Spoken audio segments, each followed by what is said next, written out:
Kluntjes, or rock candy, to sweeten the brew. She used gold sugar tongs to place a single large rock into each cup. Liebespuppe, he said in a gentle voice. She turned to him, holding the tongs.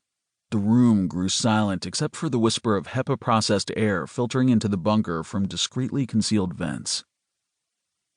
Yes, Herr König, she said in German. Gunther, today, he said, taking her hand in his. Dies ist nicht der Tag, an dem sie so förmlich ist.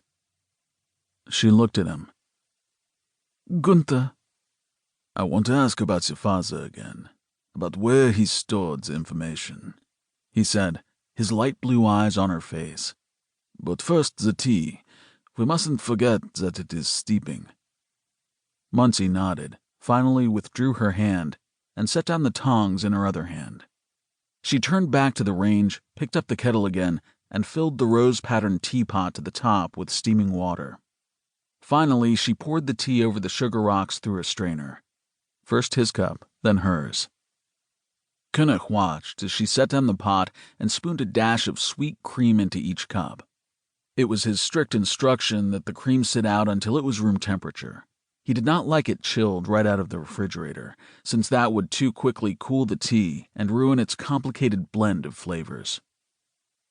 Coming around to him, she set his cup and saucer down on the tablecloth, the china rattling slightly in her hand. Then she sank into her chair, staring at him over her own cup. König took his time raising the cup from the table. He saw the dread in her eyes and paused with the tea below his chin, looking down at the cloud of white cream at its center. Then he looked back up at her face. His eyes on her eyes, he listened to the hum of sterile, temperature-controlled air. Tell me where he stored the data, König said at last. He gave her another sad, sympathetic smile, his lips parting slightly now to show a flash of white teeth. Tell me. She stared at him for another long moment, her lips trembling. Her head shook from side to side. I don't know, she said. I swear. No, he interrupted. I don't believe you. Now give me the truth, or I'll have to punish you again.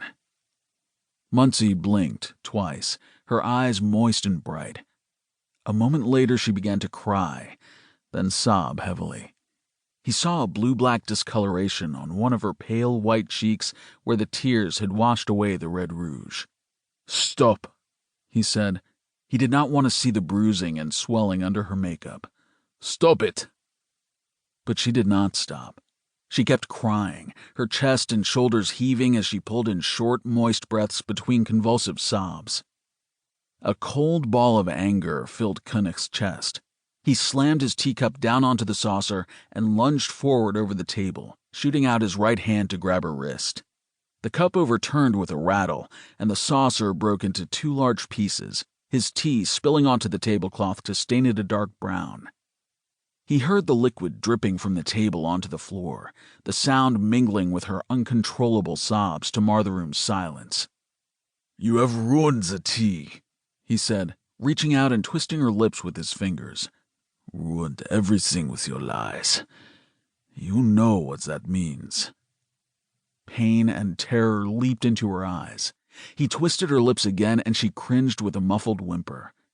König stood up without letting go of her, rising to his full 6-foot height. Thick-necked, broad-chested, he had the bulky physique of someone who diligently bench-pressed heavy weights.